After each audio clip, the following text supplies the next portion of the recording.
Terima kasih kepada saudara kita Roland. Tepuk tangan untuk pengurusi kita Roland. Dan terima kasih juga untuk saudari kita Bita dan tim pemuzik. Dan tepuk tangan untuk mereka. Haleluya. Jadi kita tak ramai hari ini.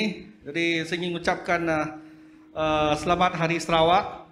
Hari Sarawak bukan Hari Malaysia. Hari Malaysia September nanti.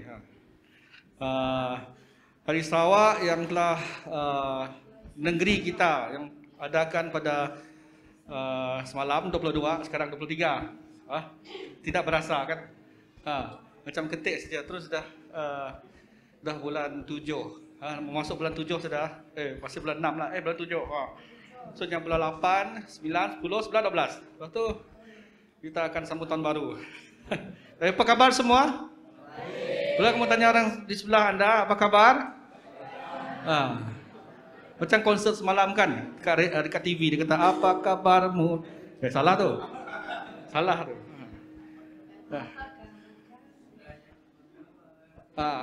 Dia tanya apa kabar? Yang lain, yang itu intonasi lain tu lain lah. Apa kabarmu di sana? Itu lain kan. Banyak macam version dia. Tetapi walaupun apapun version, kita ada version untuk kita percaya pada Tuhan Yesus adalah sama. Amin. Oleh itu kita datang pada pagi ini untuk kita mendengar firman Tuhan, untuk kita dikuatkan supaya kita dapat bersatu dalam nama Tuhan Yesus. Amin. Okey, jadi kita ingin teruskan siri yang telah dimulakan oleh Pastor Daniel, dari salam dari Pastor Daniel juga, dan Sister Mina. Mereka di Singapura kah? Dah datang? Belum? Belum. So mereka di Singapura, Hope Singapura, ikut conference di sana. Okay? Itu mereka tak hadir pagi ini. Dan mungkin beberapa di kalangan kita yang ada ikut perakan tak? Semalam? Tak ada? Tak ada? Ataupun yang bercuti balik kampung, karena semalam kan ada yang cuti. Ada juga yang bekerja. Kan? Tapi kita bersyukur dapat hadir bersama pada pagi ini. Jadi ucapkan saya menghargai kehadiran anda pada sebelah. Sangat penting untuk menghargai kan. Karena tidak semua yang dapat hadir ke sini ya. Macam contohnya anak buah saya. Anak buah saya baru berapa 10 tahun. Dia yang jaga kakak ipar saya yang nak bersalin. Tahu tak? Luar biasa. So dia tak datang, dia kata saya nak jaga aunty saya yang nak bersalin, dia kata. Wah, sangat mulia betul. Dia punya tu. Aunty dia kan macam tunggu minggu kan. Adik isteri saya lah. Jadi dia nak jaga, dia kata. Takut apa-apa hal nanti dia calling ambulans ke apa kah. Sebab mak bapak dia kan kerja hari minggu ni.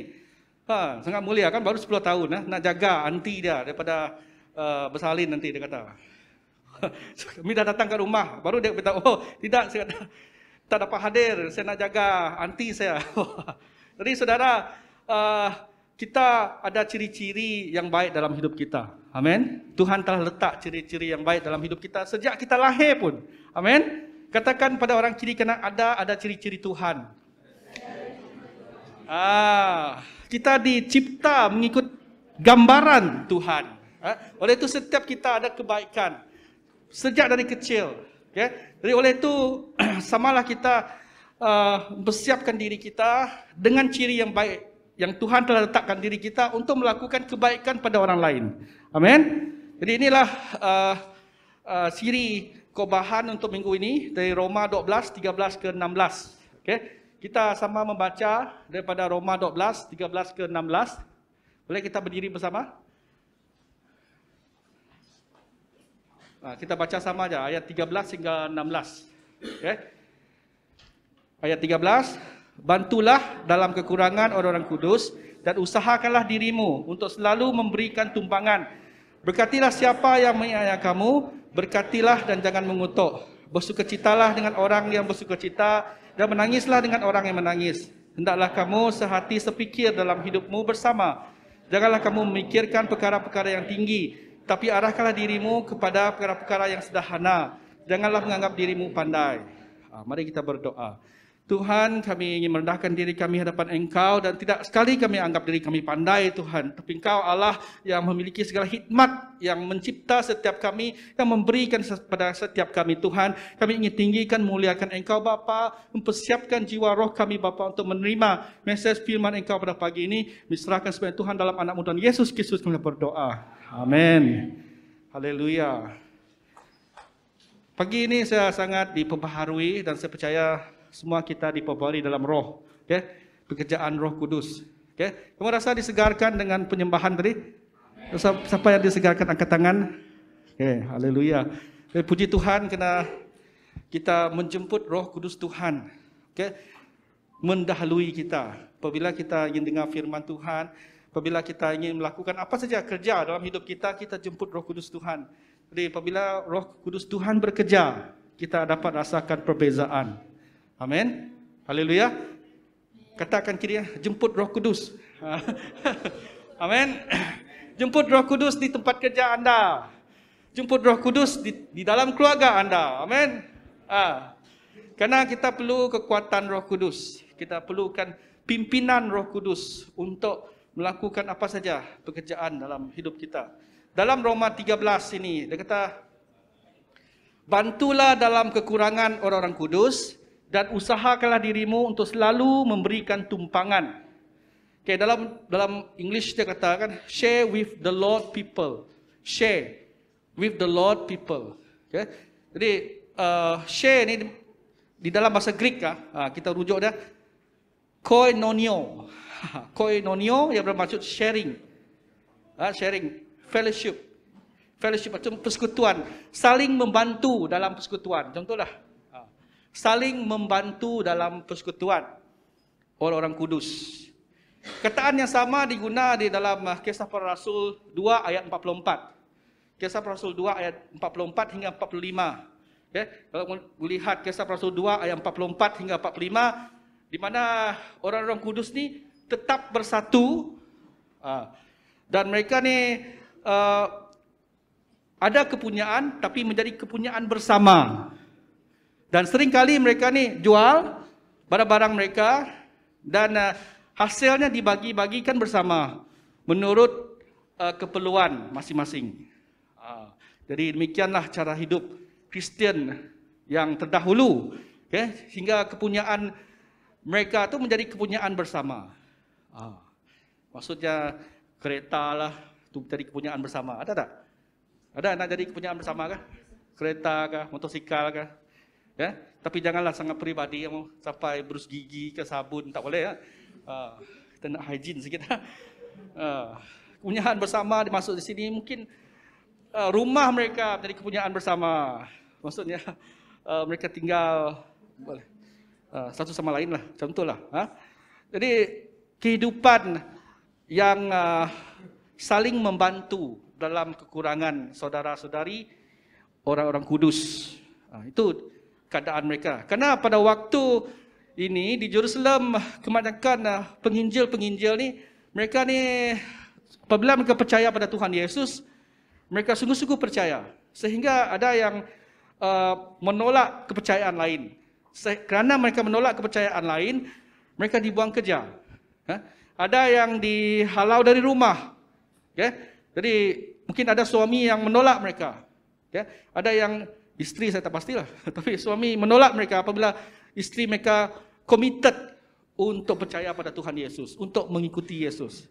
Jadi akan ada ibu-ibu yang dengan anak-anak mereka, dan ada yang tidak ada pekerjaan.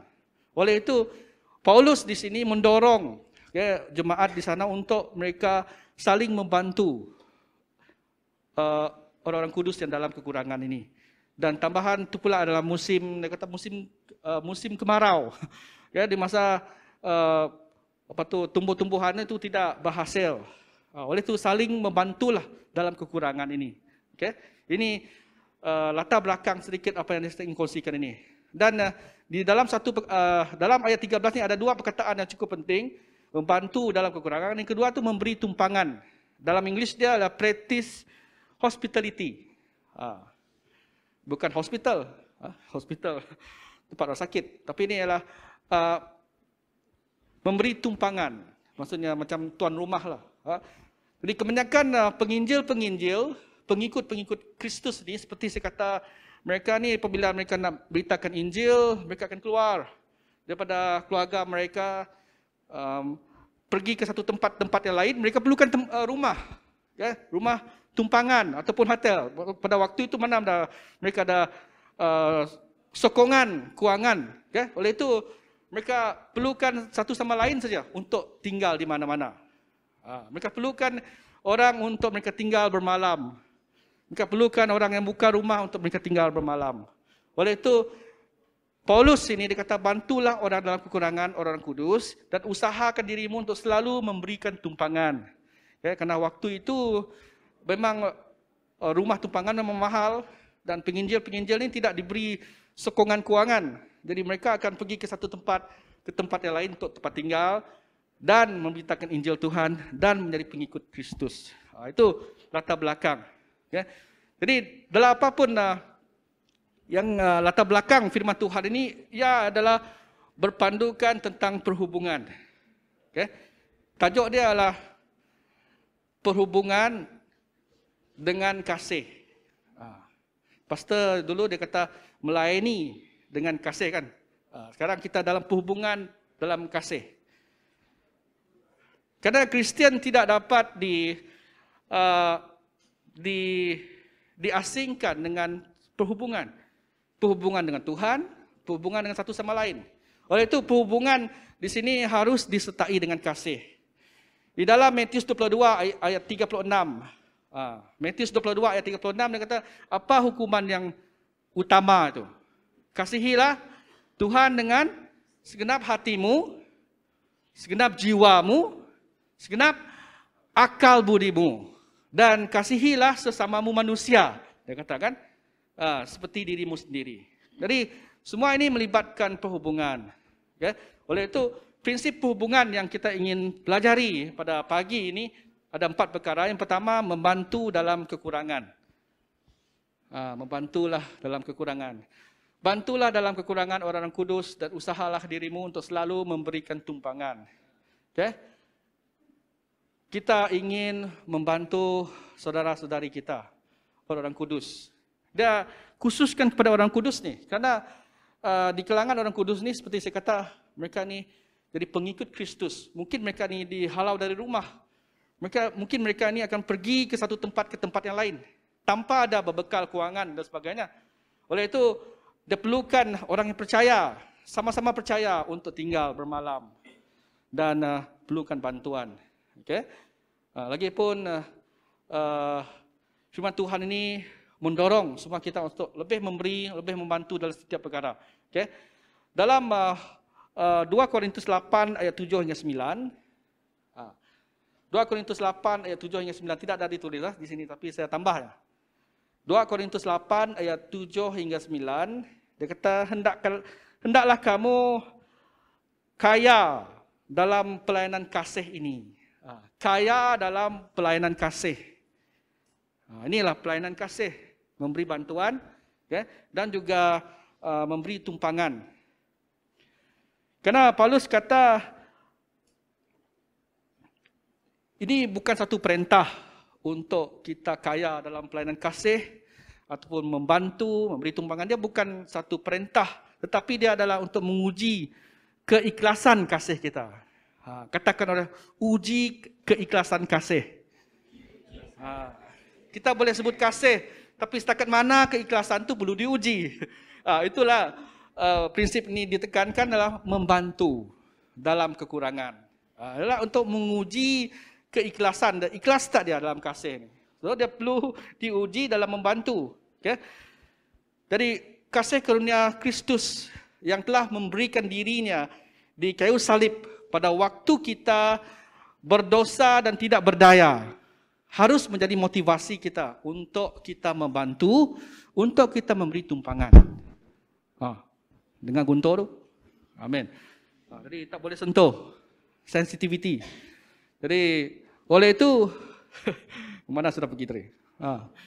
Kita harus membantu dalam apapun kekurangan saudara-saudari kita. Amin. pada 2 minggu lepas kita sudah tunjukkan, kita buktikan keikhlasan hati kita ini dengan pergi kan ke tempat-tempat misi kita. Ada yang pergi ke Tabuan Dayak kan, lorong apa? Lorong 10A. Dan yang pergi ke Seri Ahmad dan Kelili kan.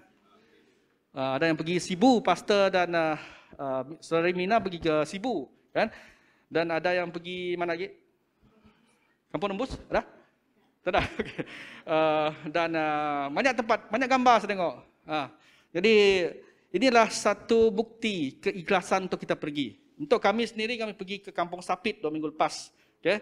Untuk memberikan barang hopeless lah, barang hopeless kepada ibu-ibu tunggal di sana. Okay? Apabila kami pergi sana, dia ada 2 fasa. Fasa pertama ialah memberi dengan mudah lah. Okay? Petang tu mudah aja. Kerana rumah yang ibu-ibu tunggal tu tepi-tepi jalan, waktu hari masih terang. Okay? Pada waktu malam itu peringkat susah sikit. Mau tanya saudari Bob, mana Bob? Saudara Bob. Nah Bob. Tanya Bita, tanya saudari Leni. Dia lebih mencabar. Okay? Pertama dia gelap. Kan? Yang kedua dia apa? Bita. Itu bukit. Bukit. Wah. Kerana walaupun jalan ke sana dah disemen, tapi cukup tinggi. Hampir nak merangkak kan. Merangkak ke rumah orang itu. Dan bawa beras dengan beg hopeless tu. Jadi malam dia mencabar sikit. Bob, mana Bob? Okay. Petang tu senang aja. Dia bagi dengan bapa tunggal. Ni pagi tu sebelah tu ada kedai kopi. Wah, senang betul. Sudah bagi barang hopeless satu sebelah, terus singgah dekat kedai kopi, minum kopi di sebelah dah. Dekat saja. Tapi malam, luar biasa. Jadi puji Tuhan, tidak apa-apa yang berlaku. Memang tinggi lah. Tinggi mata memandang. Lebih tinggi bahu memikul. Betul. Betul. Salah. Salah. Salah dia. Saya tambah ke tu? Lebih berat, lebih berat bahu memikul. Lebih, macam tu lah bunyinya. Lebih tinggi mata memandang, lebih berat lagi bahu memikul. Okay. Macam itulah dia punya keadaan. Okay. Tapi puji Tuhan kami dapat berikan juga kepada 15 keluarga di sana. Jadi walaupun di sana nampak agak mencukupi, okay? Ada di rumah mereka ada lantai macam ni. Luar biasa kan? Dan kebanyakan rumah mereka semua rumah semen. Okay? Macam lebih cantik rumah kita daripada rumah kita di Kuching ni. Okay? Tapi saya percaya itu kerja keras anak-anak mereka. Okay? Yang sudah berjaya. Okay? Karena yang kami bagi itu memang ibu-ibu tunggal, dia sudah tua semua. Okay? Tapi mungkin anak mereka sudah berjaya, jadi mungkin bapa mereka tak ada lagi, ataupun ibu mereka tak ada lagi. Jadi kami bagilah dengan 15 orang di sana, okay? Keluarga. Tapi puji Tuhan apabila kami memberi kepada mereka ada sinar kemuliaan, sukacita. Okay? Mungkin yang kami beri itu tidaklah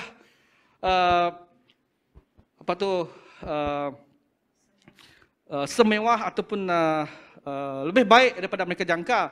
Kalau nak bandingkan dengan beras mereka lebih wangi kan? Ali. Beras bukit baru. Banding dengan beras kita yang kita beri pun just beras biasa dia dengan barang-barang hopeless. Tapi saya percaya mereka bersukacita kerana diberi perhatian. Okay? Dari mereka yang tinggal di bukit-bukit tu, mereka diberi perhatian, diberi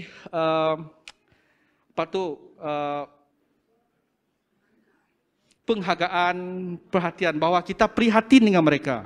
Okay? Ramai keluarga kadang-kadang menolak Kristian ataupun menolak komuniti di luar mereka kerana rasa mereka terpinggir. Okay? Bayangkan betul-betul terpinggir tu di tepi sempadan. Okay? Tetapi seperti hopeless tu kata, love without boundary, tanpa ada sempadan. Sampai ke sana juga, back hopeless tu. Jadi, saya percaya konsep yang sama ini kita amalkan dalam gereja kita. Amin. Prinsip yang sama kita amalkan dalam life group kita. Okay? Saya percaya apabila life group kita kuat, okay, orang-orang dalam kumpulan kita kuat, kita boleh lakukan apa saja. Memberkati orang di sekeliling kita. Amin. Haleluya. Haleluya. Katakan satu sama lain, kuatkan life group. Amin. Kuatkan LG kita, life group kita. Karena dengan orang life group kita boleh lakukan banyak perkara untuk Tuhan. Amin. Bukan untuk kita, bukan untuk gereja pun, tapi untuk Tuhan. Karena kita percaya apabila kita lakukan semuanya, kita memberikan kemuliaan pada Tuhan. Okay? Tuhan memberi kemakmuran. Ada satu quote ini.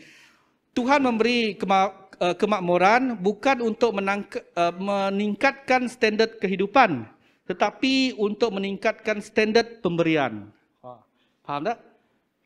Ya, Tuhan memberkati ataupun memberi kemakmuran kepada kita ni bukan untuk meningkatkan standard kehidupan kita, tapi sebenarnya dia untuk meningkatkan standard pemberian kita. Setakat mana standard kita memberi. Jadi saudara, itu tujuan apabila Tuhan memberkati umatnya. Apabila Tuhan memberkati semua Kristian yang percaya pada hari ini. Bukan setakat nak tingkatkan kehidupan, tapi untuk tingkatkan setakat mana kita boleh memberi. Standard pemberian kita setakat mana. Dalam Lukas 16 ayat 10, Lukas 16 ayat 10, dia kata, barang siapa yang setia dalam perkara kecil, dia akan setia dalam perkara yang besar. Jadi siapa yang tidak setia dalam perkara kecil juga tidak akan setia dalam perkara yang kecil, perkara yang besar, kan? Di dalam Kisah para Rasul 20 ayat 35, ini boleh tambah nih. Kisah para Rasul 20 ayat 35, dia kata adalah berbahagia untuk mereka memberi daripada menerima, kan? Berbahagia itulah milik orang yang memberi, bukan orang menerima.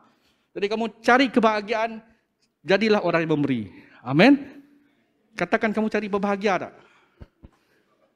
Berbahagia, yang berbahagia? Nak jadi YB? Oleh tu YB sentiasa memberi. Yang berbahagia ni maksudnya memberi. Jadi oleh tu kita panggil YB supaya boleh memberi dalam persekutuan kita. Mereka akan bagi duit. Itu konsep dia. Orang yang berbahagia ni adalah orang yang memberi. Katakan orang kiri kanan. Orang yang berbahagia, orang yang memberi.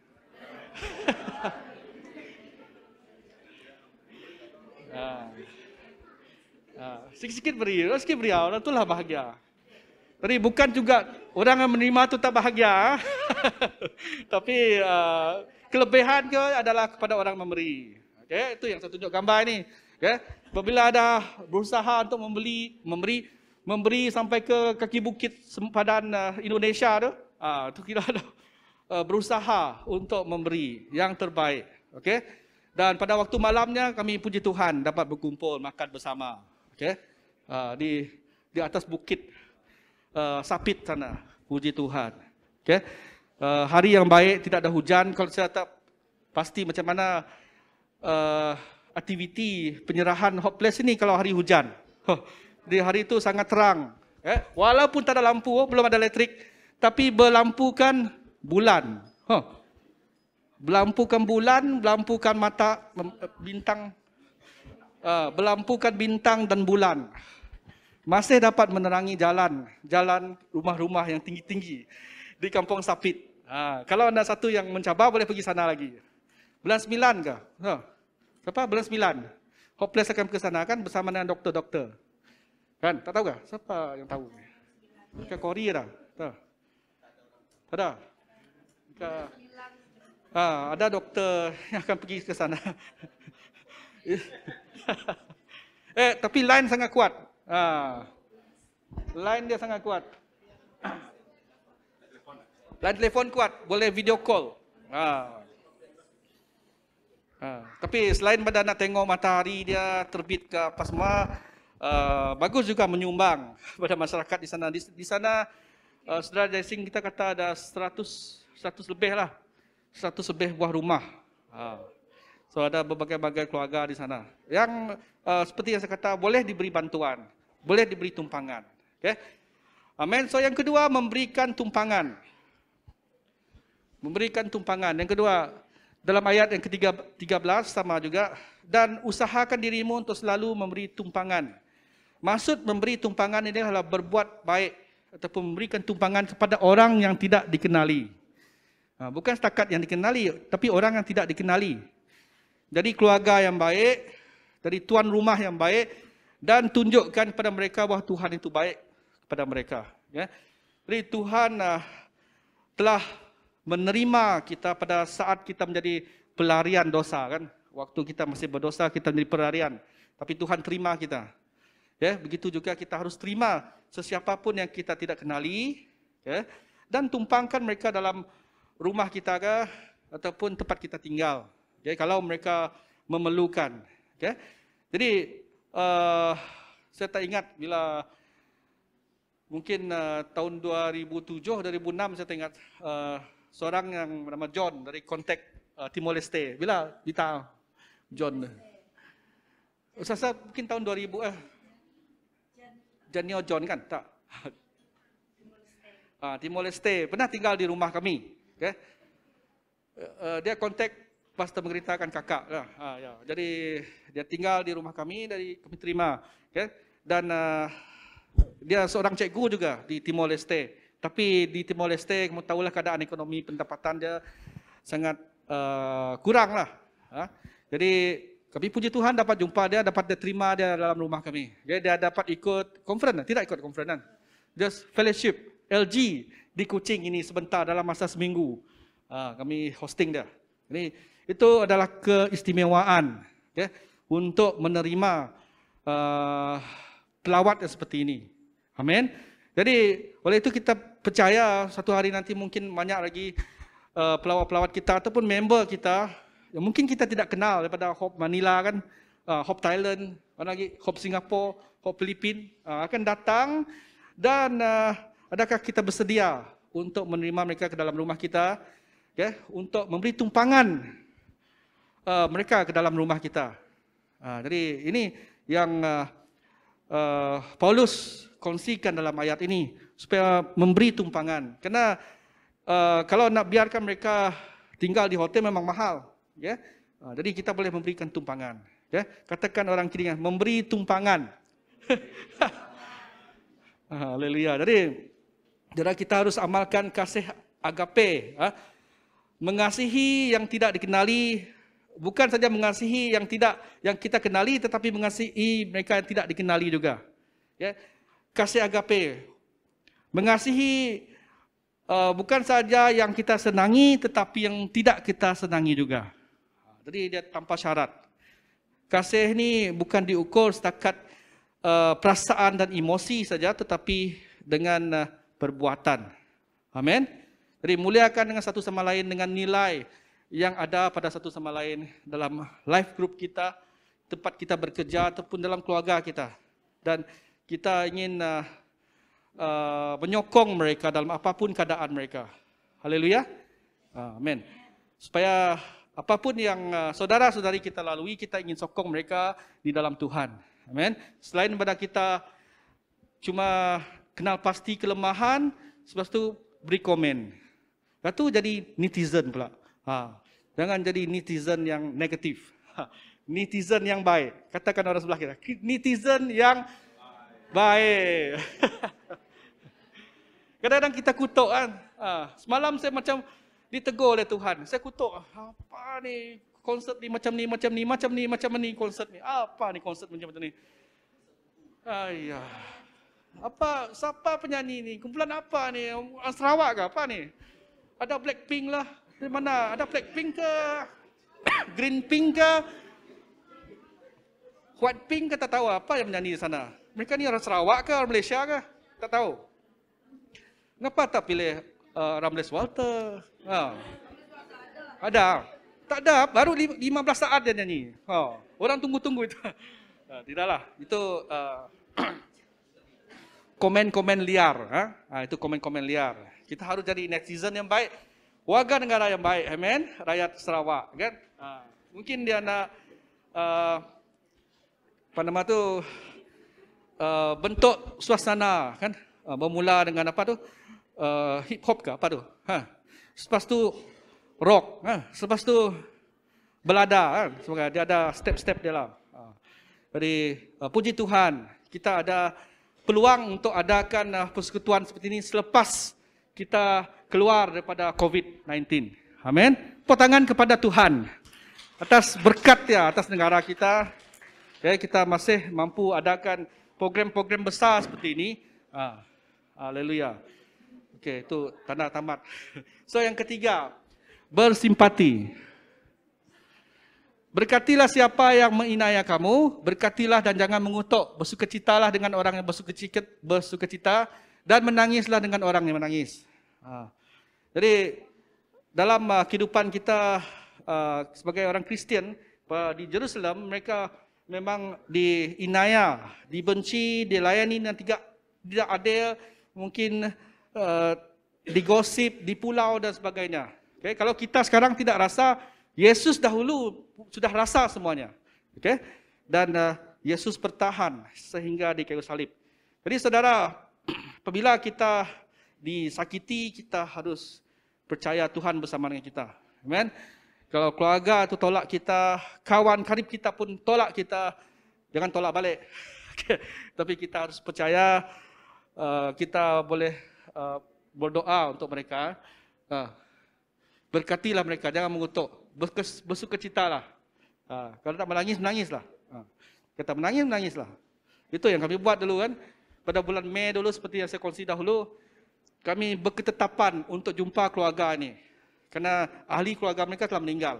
Tapi kami tidak berkesempatan untuk pergi ke kumpulan ini. Sehingga berminggu-minggu. Jadi kumpulan LG kami ini betul-betul nak berusaha. Telefon tak dapat juga. Telefon tak dapat. Dan nak pergi tak dapat. Nak pergi tak berjaya. Sehinggalah hari sebelum gawai itulah. Akhirnya kami dapat juga jumpa mereka dan berdoa untuk mereka dan menyokong mereka. Jadi saya percaya apabila kita ada hati yang mau memberkati, Tuhan akan buka jalan. Amin. Jadi ini seperti kita menangis dengan orang yang menangis. Kami rasa bersalah kalau tak menangis dengan mereka. Contoh, ada tak? Kadang kita tahu mereka dalam keluarga yang berkabung. Bayangkan anak mereka meninggal. Dan mereka ada ahli keluarga life group kita. Tapi kita nak pergi sana tapi tidak sesuai, tidak mampu dan tidak dapat. Tapi kami buat ketetapan mesti pergi juga. Walaupun jumpa di mana-mana. Akhirnya Tuhan buka jalan lah. Dan selepas kami jumpa mereka, memberkati mereka, kami balik dengan sukacita. Amin. Rasa macam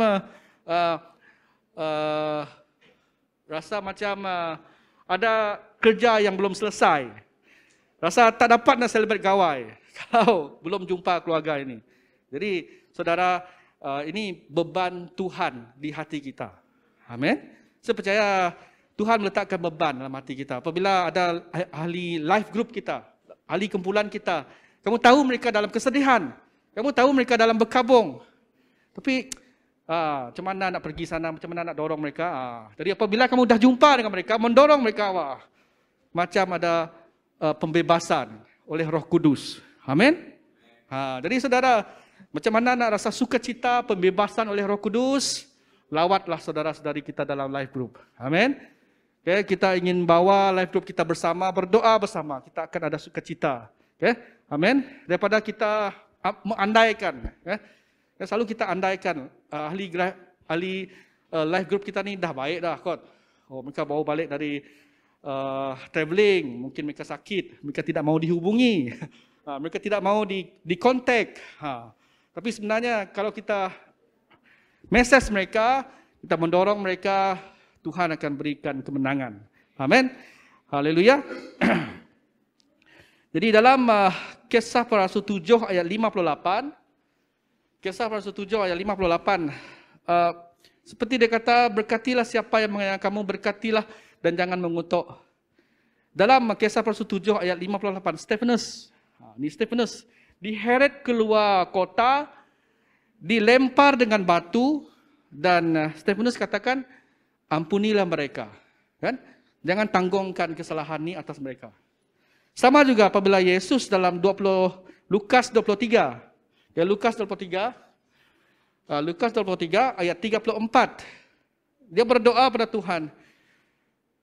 Ampunilah mereka sebab mereka tidak tahu apa yang mereka perbuat.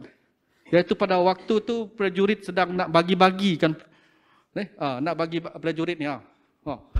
Mereka nak bagi-bagikan jubah Yesus pada waktu itu. Tapi Yesus berdoa untuk mereka, ampunilah mereka Bapa, sebab mereka tidak tahu apa yang mereka lakukan.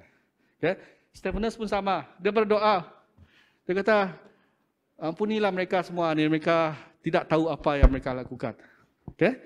Jadi saudara, jika ada orang inayah kita, okay? Ada seorang yang nak heret kita, kita harus berkati mereka seperti firman Tuhan kata. Amin.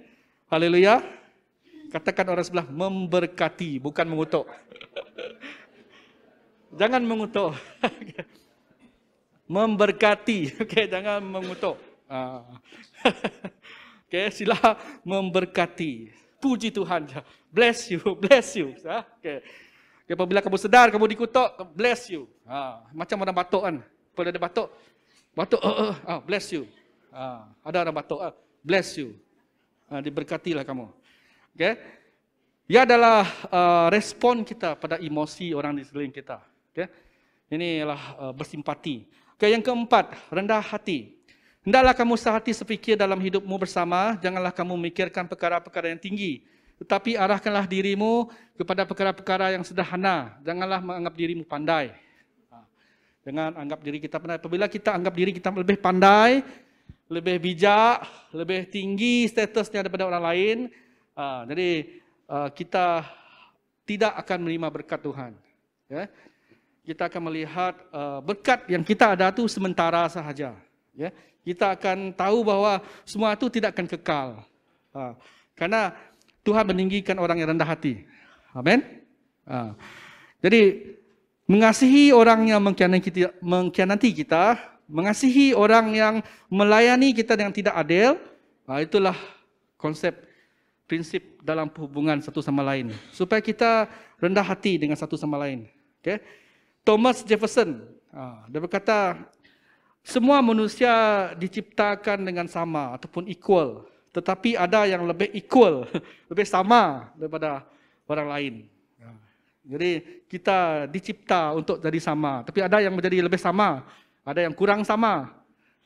Kurang sama dan lebih sama. Contohlah. Jadi semuanya kita diciptakan oleh Tuhan. Dan kita ada satu Tuhan, Tuhan Yesus. Amin.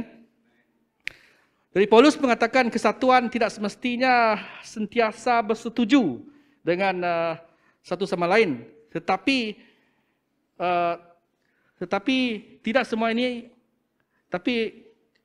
tidak akan menjejaskan kesatuan dan sehati sepikir. Okay? Kesatuan tidak semestinya sentiasa bersetuju. Tetapi dengan memiliki iman, kita boleh tidak akan menjejas kesatuan dengan sehati sepikir.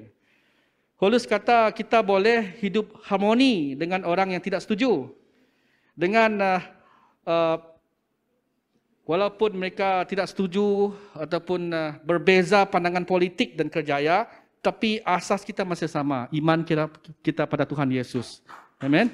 Kita boleh hidup harmoni dengan orang yang berlainan dominasi politik. Di dalam gereja kita mungkin ada pandangan politik yang berbeza. Okay, pandangan ekonomi ke, pandangan pribadi yang berbeza. Tetapi kerana kita percaya pada Tuhan Yesus, itulah yang menyatukan kita. Amin. Haleluya. Jadi pagi ini mari kita berdoa.